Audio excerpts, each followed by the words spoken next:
Balitang tama, balitang totoo. Oras, 3:30. Pero kasi yung mismong silence po, hindi naman po naka-attach dun sa complaints. Okay. Yung AMLAC report, definitely, wala po yan sa complaints. No? So, sa pananaw namin, siyempre, ano yung naging basihan ng mga aligasyon na yon, nung ginawa nila yung mga aligasyon na yon? Wala kaming ebidensyang natanggap attached to the complaints. Kaya po, yun yung naging objections namin na parang it went over and beyond. At after namin mag-file ng answer, tsaka lang lumabas tong mga komento na ito na hindi galing sa complainants, kundi galing sa mga compulsory processes o sa PINA powers ng Committee on Justice. Hindi naman po yan ang issue dito. Ang issue po dito, sagutin ninyo, harapin po ninyo itong mga allegations sa inyo. Ngayon, kung kayo po ay magpepresenta ng ebidensya, siyempre, i-consider po namin lahat ang may pepresenta. Hanggang wala po kayong pinipresenta sa committee, ang mga miyembro po ng committee ay confined lamang doon sa ebidensya na nakaharap po sa amin. Sa akin, 14th, the following day. May matanggap, the following day, we will report it with Senate proper. And then, I will convene the Senate into an impeachment court. We will take our oaths and then follow the procedures that should be done. Umaga na, balita na!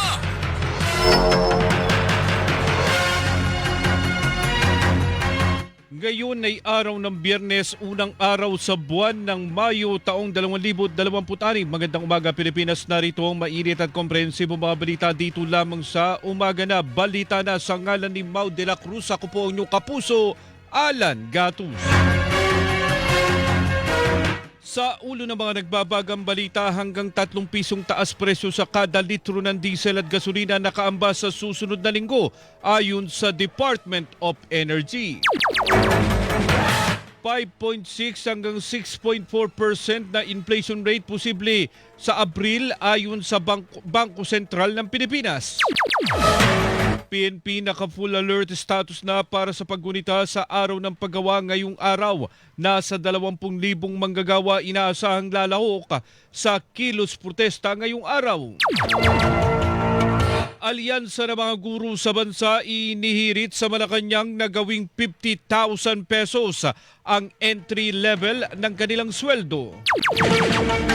Commission on Higher Education o CHED tiniyak na walang taas matrikula sa mga kolehiyo at universidad sa gitna ng krisis sa langis.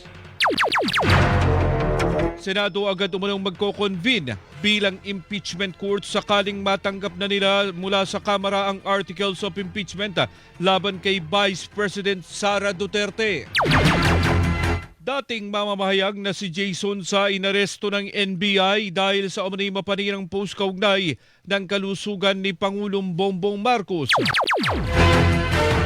11 opisyal ng Pangasinan Police inalis sa pwesto dahil sa kapabayaan sa pamamayagpag ng weteng sa kanilang nasasakupan. At unang status conference kaugnay ng kaso ni dating Pangulong Rodrigo Duterte itinakda ng International Criminal Court sa May 27. Umaga na, balita na! At sa detalye ng mga balita, makalipas ang ilang linggong malaki ang bawas presyo. Nakamba muling tumaas ang presyo ng mga produktong petrolyo sa susunod na linggo bunsod ng paghina ng piso kontra dolyar. Batay umanaw sa 3 araw na kalakalan, umaabot ng 3 piso at 60 sentimo ang posibleng taas presyo sa kada litro ng diesel at 3 piso naman sa kada litro ng gasolina. Sa kabilang banda, bawas presyo naman o hanggang 50 sentimo ang inaasahan na paggalaw sa kerosene. Ayon kay Energy Secretary Sharon Garin, bagamat hindi pa tapos ang trading, sa inisyal na datos ay upward trend o pataas ang presyo ng langis sa pandaigdigang merkado. Gayunman hindi pa naman ito pinal at maari pang magbago depende sa nalalabing trading. Umaga na, balita na!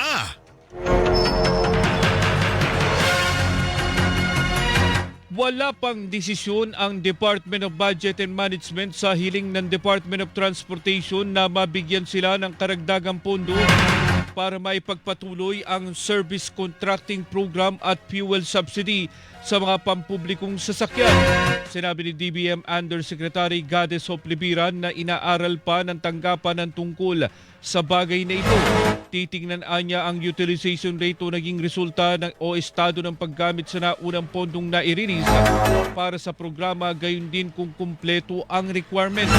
Tiniyak naman ni Libiran na kung maisusumite ang lahat ng kinakailangang mga dokumento at makitang naging maayos ang implementasyon ng programa, ay agad aaksyonan ang hinihinging dagdag na pondo ng DOTR. Nabatid na humirit ang ahensya ng kabuang 7.76 billion pesos na dagdag pondo o 2.760 billion pesos para sa fuel subsidy at 5 billion pesos para sa service contracting program. Target ng DOTR na mapalawig hanggang sa Hulyo ang programa na sa ngayon ay tatagal lamang ng 2 linggo batay sa inisyal na pondo. Kayo'y nakikinig sa Umaga Na, Balita Na! Posibleng umabot sa 5.6% hanggang 6.4% ang inflation rate para sa buwan ng Abril. Yan ang pagtaya ng Bangko Sentral ng Pilipinas. Bunsod na rin na nakambang pagtaas muli ng presyo ng mga produktong petrolyo sa susunod na linggo. Sinabi ng BSP na tumindi rin ang pagtaas ng inflation dahil sa pagmahal sa presyo ng mga bilihin. Kasama ng bigas, isda at karne, nadadagdagan pa ng pagmahal ng singil sa kuryente at paghina ng halaga ng piso. Sinabi naman ng BSP na ang inaasahang pagbaba sa presyo ng gulay at prutas ay makatutulong sa pagkontrol sa inflation. Gayunman, aminado sila na dapat pa rin bantayan ng maigi ang presyuhan bunga ng pressure para magtaas ang presyo ng bilihin. Umaga na, Balita Na sa Super Radio DZBB.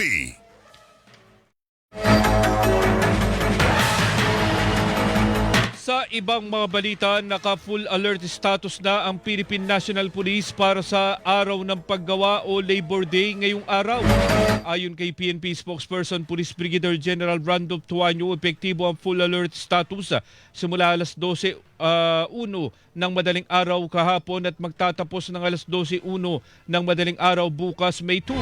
Paliwanag ni Tuanyo, idineklara ang full alert status para paganahin ang lahat ng kanilang mga unit. Gayunman, nananatili naman na walang namomonitor na banta sa seguridad ang PNP at nasa mahigit 106,000 na pulis ang kanilang ipakakalata. Samantala, mas mahigpit pa rin na seguridad ang ipatutupad ngayon sa Malacanang Complex. Ito'y bilang paghahanda sa inaasahang malaking kilos protesta ng iba't ibang grupo kaugnay ng araw ng paggawa o Labor Day ngayong araw. Sa ngayon, tanging ang JP Laurel Gate lang ang bukas at maaring magamit. Sarado na ang Solano at Arlegui Gate kung saan may iniharang na mga barbed wire at container van. Umaga na, Balita Na!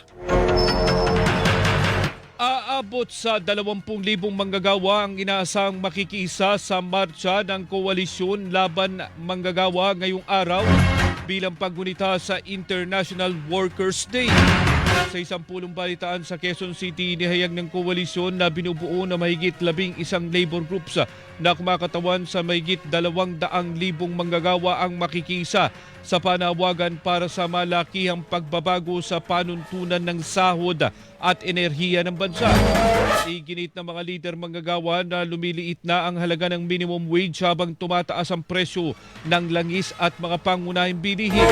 Kabilang din sa panawagan ng grupo ang libreng sakay at loan moratorium, ayuda para sa mga pinakamahirap na pamilya, pagbasura sa oil deregulation law, pagkontrol sa presyo ng mga pangunahing bilihin at pagpasa ng national minimum wage.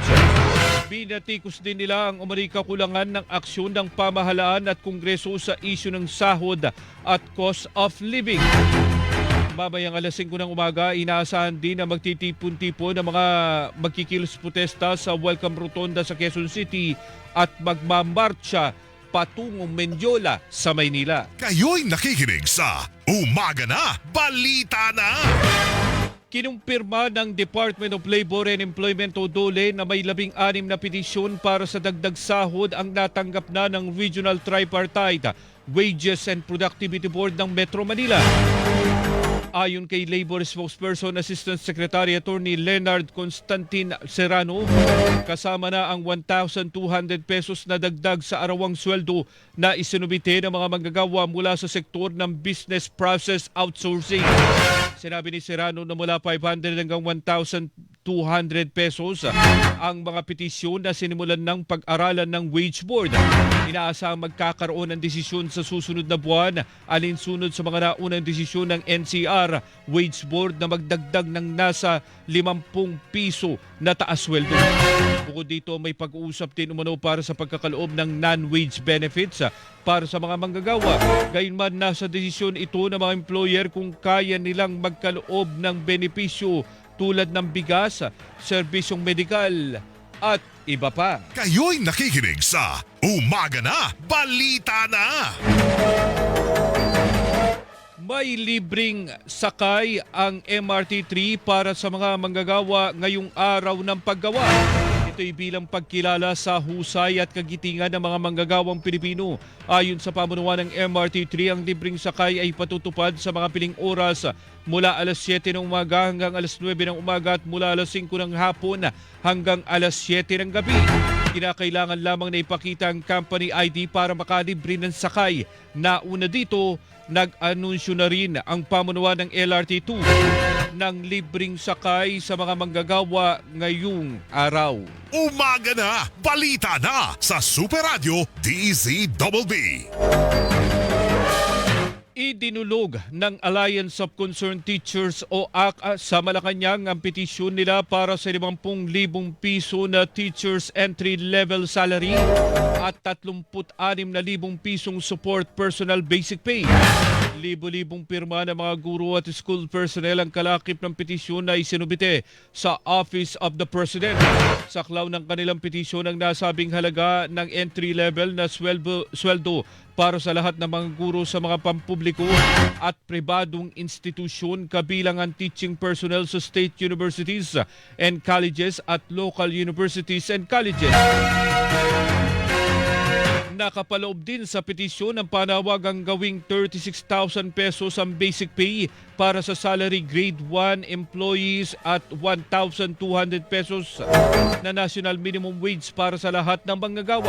Sinabi ni ACT Chairperson Ruby Bernardo na matagal na panahon na silang nagtitiis at pinapasa ng mga problema at krisis sa edukasyon kung saan mababa ang sweldo, baon sa utang, nagtitiis sa siksikan na classroom at patong-patong na trabaho para lang may pagpatuloy ang pagtuturo. Umaga Na, Balita Na sa Super Radio DZBB. Walang magiging pagtaas sa tuition fee o matrikula sa mga kolehiyo at universidad para sa academic year 2026-2027 sa gitna ng krisis sa langis. Ayon kay Commission on Higher Education o CHED Chairperson Shirley Agrupis, nakatanggap sila ng maraming request para sa taas matrikula. Pero anya, kahit batid nila ang tumataas na pangailangan ng higher education institution, umapila mo ang CHED na hindi ngayon ang tamang panahon para magtaas ng tuition fee. Tinawag naman ng National Union of Students of the Philippines o NUSP na tagumpay ang anunsyo ng CHED. Ayon sa NUSP, naayon ito sa kanilang kampanya para sa moratorium ng tuition and other fee increase at pagbuwag sa mga hindi makatarungan, sobrang taas at kaduda-dudang singil sa mga estudyante. Hinamon din ng CHED na pakinggan ang anti-student online classes at protektahan ang academic freedom at karapatang pantao sa mga kolehiyo at universidad. Umaga Na, Balita Na sa Super Radio DZBB. Makatatanggap ng rebate o soli bayad ang mga customer ng Maynilad na apektado ng water service interruption. Sa Public Information Drive kahapon, ipiniliwanag ng Metropolitan Water Works and Sewerage System na makikita ang rebate sa May billing. Katumbas umano ng 327 pesos and 96 centavos kada apektadong water service connection. Ang rebates na Natuos batay sa rami ng bilang ng mga apektadong customer, duration of failure, average water tariff para sa 2026 at consumption per connection. Nabatid na pinatawan ng MWSS Regulatory Office ang Maynilad ng aabot sa 54.2 million pesos financial penalty kaugnay ng water service interruption sa bahagi ng Las Piñas, Muntinlupa, Parañaque, sa Metro Manila at Imus at Bacoor sa Cavite. Sinabi naman ng Maynilad na tutugon sila sa rebate penalty ayon sa water concessionaire dahil sa nangyari ay pagbubutihin nila ang kanilang serbisyo at makikipagtulungang mabuti sa MWSS Regulatory Office para sa mga service concern. Kayo'y nakikinig sa Umaga na, Balita na! Oras alas 3:46, labanan ng fake news, dapat totoo. Umaga na, Balita na! DZBB, Balitang Totoo! DZBB, Super Radio #1! Pakinggan ngayong Biyernes sa Suma sa Puso. Sa totoo lang, ako tong naiinggit sa'yo, Rika Kasi nagagawa mo yung gusto mo. Nakakapunta ka kung saan-saan. Wala kang ibang iisipin kundi ang sarili mo lang.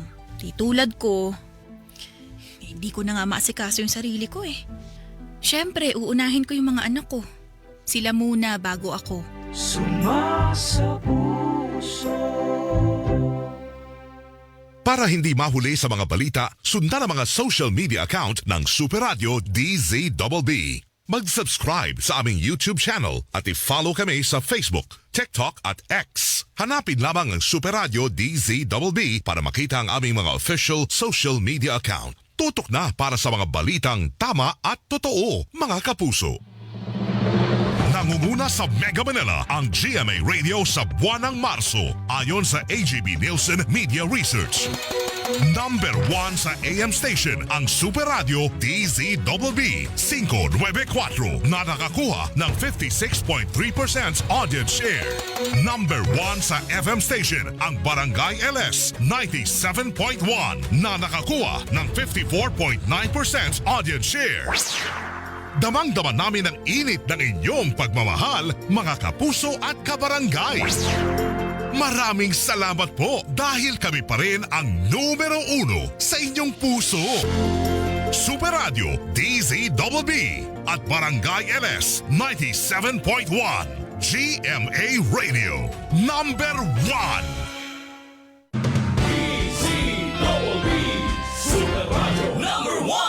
Mga kapuso, si Weng de la Peña po ito. Tuloy-tuloy lang ang aming paglilingkod po on air at online upang lahat ng dapat niyong malaman tungkol sa kaganapan sa ating bayan ay agad niyong nalalaman ng buo sa detalye at buo sa katotohanan. Dahil ang Super Radio DZBB ay walang kinikilingan, walang pinoprotektahan. Noon at ngayon, serbisyong totoo.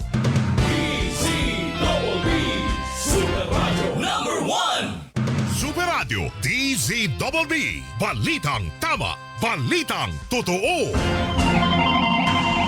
Umaga na, balita na! Rider sugatan sa aksidente sa Quezon City. Nakatutok sa balita na yan si Olan Bola. Olan. Sugatan ng isang motor rider matapos siyang sumalpok sa isang pumpcrete machine sa Quezon Avenue, Quezon City. Agad na rumisponde ang ambulansya sa lugar at nilapatan ng paunang lunas ang biktima bago dinala sa ospital. Ayon sa driver ng pumpcrete machine na ginagamit na pambuhos ng semento, galing silang Commonwealth Avenue patungo sila ng Banawe nang maganap ang insidente. Napatid na nag-U-turn daw ang motorsiklo sa Quezon Avenue at bumangga siya sa nasabing sasakyan at tumilapon dahil sa lakas ng impact. Nagsasagawa na ng investigasyon ng mga otoridad kaugnay ng insidente. Ako si Olan Bola ng GMA Super Radio DZBB. Balitang totoo. Kayo'y nakikinig sa Umaga na, Balita na! Sa pagpapatuloy pa ng mga balita, nagpulong na ang mga senador para paghandaan ang posibleng paglilitis. Yan ay kahit wala pa mang desisyon ang plenaryo. ng Kamara kung i-impeach si Vice President Sara Duterte. Tiyak na rin umanong agad-agad na ikukonbine ang impeachment court kapag natanggap na nila ang articles of impeachment mula sa Kamara. Sa akin, ang 14th, the following day. Kung may matanggap, the following day, we will report it to the Senate proper.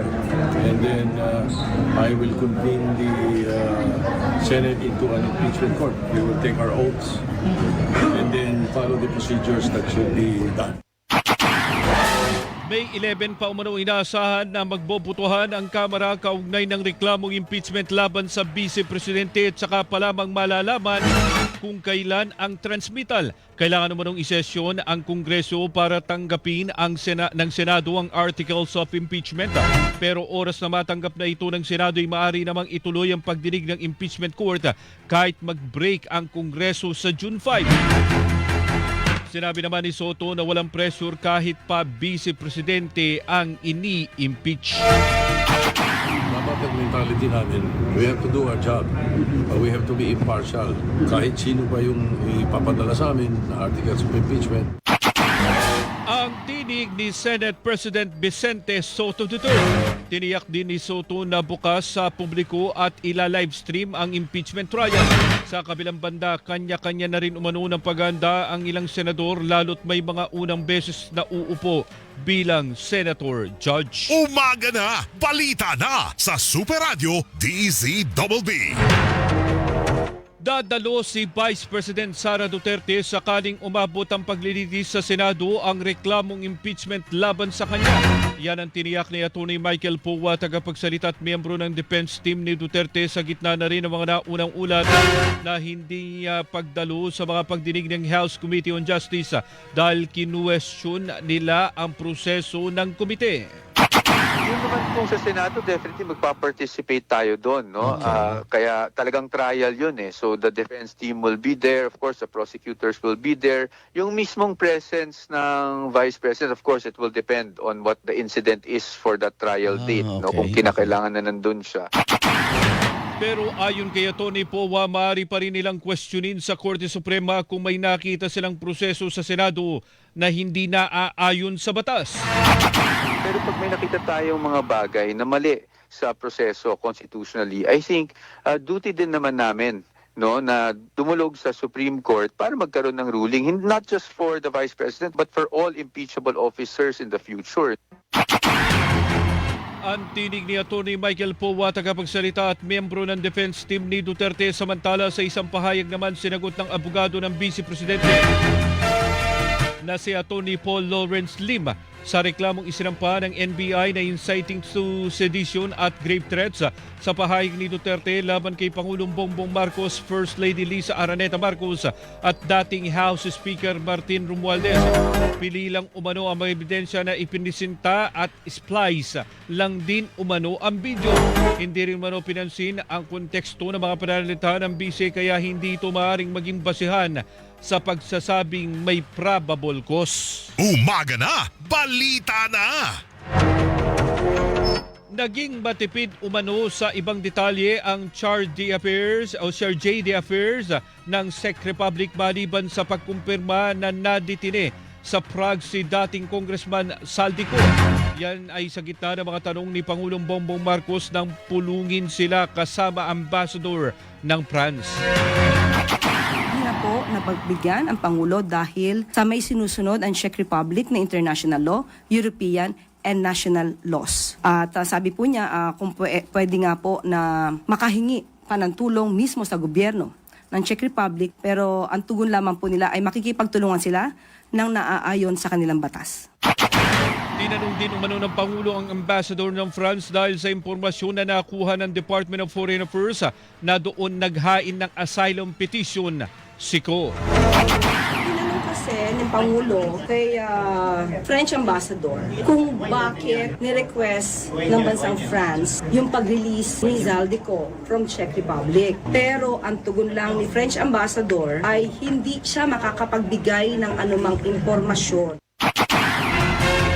Sa kanilang pulong, ipinarating umano ng Pangulo sa mga kinatawan ng dalawang bansa ang pagkadismaya sa tinawag niyang unsatisfactory na resulta ng paghabol kay Ko.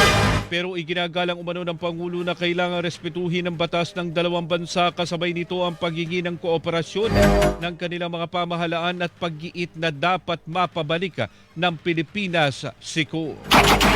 Naiintindihan po ni French Ambassador at sabi niya po na naiintindihan niya at alam niya na pugante, fugitive, itong si Mr. Saldico at kinakailangan may harapin na accountability. But as far as she is concerned, sinabi po niya na wala siyang maibibigay na impormasyon hanggat hindi siya authorized to say something about that. Ang tinig ni Palace Press Officer Undersecretary Claire Castro. Kayo'y nakikinig sa Umaga na, Balita na! Nakatakdang mag-convene ang International Criminal Court o ICC Trial Chamber 3 sa May 27 para sa unang status conference. Kaugnay ng kaso ni dating Pangulong Rodrigo Duterte sa 5 pahinang kautusan ng chamber na pirmado ng 3 hukom, pinagsusumite hanggang Mayo 15 ang mga kalahok na partido ng kani-kanilang pahayag ukol sa kaso. Tatalakay ng mga usaping pamproseso kabilang ang posibleng petsa ng pagsisimula ng paglilitis, inaasahang ebidensya at tinatayang bilang ng mga saksi, mga wikang gagamitin sa hukuman, pagsisiwalat ng ebidensya, mga hakbang na proteksyon para sa mga saksi, mga mosyon na kailangang resolbahin bago ang paglilitis at mga posibleng aplikasyon ng mga biktima upang makilahok sa mga pagdinig. Hindi naman matiyak ng ICC kung ilang status conference ang kakailanganin bago magsimula ang paglilitis. Ang status conference ay maaaring mapanood sa ICC website na mayroong 30 minutong delay. Umaga na, Balita na sa Super Radio DZBB. Inaresto na mga tauhan ng National Bureau of Investigation o NBI ang dating mamamahayag na si Jason Sa dahil sa kasong cyber libel. Ito ang kinumpirma ni Atty. Mark Tolentino, abogado ni Sonsa, matapos mag-issue ang korte ng warrant of arrest laban sa dating mamamahayag. Kinasuhan si Sonsa ng Department of Justice sa Pasay City Regional Trial Court kaugnay ng umunay pagpapakalat ng dating mamamahayag ng peking impormasyon sa kalusugan ni Pangulong Bongbong Marcos. Ayon kay Atty. Tolentino, babantayan nilang mabuti ang bawat aksyon ng NBI at hindi palalampasin ang anumang paglabag sa karapatan ng kanyang kliyente. Ayon naman kay NBI Director Atty. Melvin Matibag, inaresto si Sonsa sa kanyang bahay sa Quezon City kagabi. Non-bailable umano ang kasong isinampa laban kay Sonsa. Umaga na, Balita na sa Super Radio DZBB. Inyong narinig ang kakabuuan ng mga nagbabagang balita dito lamang sa Umaga na, Balita na, sa ngalan ni Mau de la Cruz. Ako po inyong kapuso, Alan Gato. Magandang umaga, Luzon, Visayas at Mindanao. Susunod na si Manny Vargas sa Balitang Balita sa Double B. Mga kapuso, dito sa Super Radio DZBB, walang kinikilingan, walang pinoprotektahan. Noon at ngayon, serbisyong totoo. Umaga na,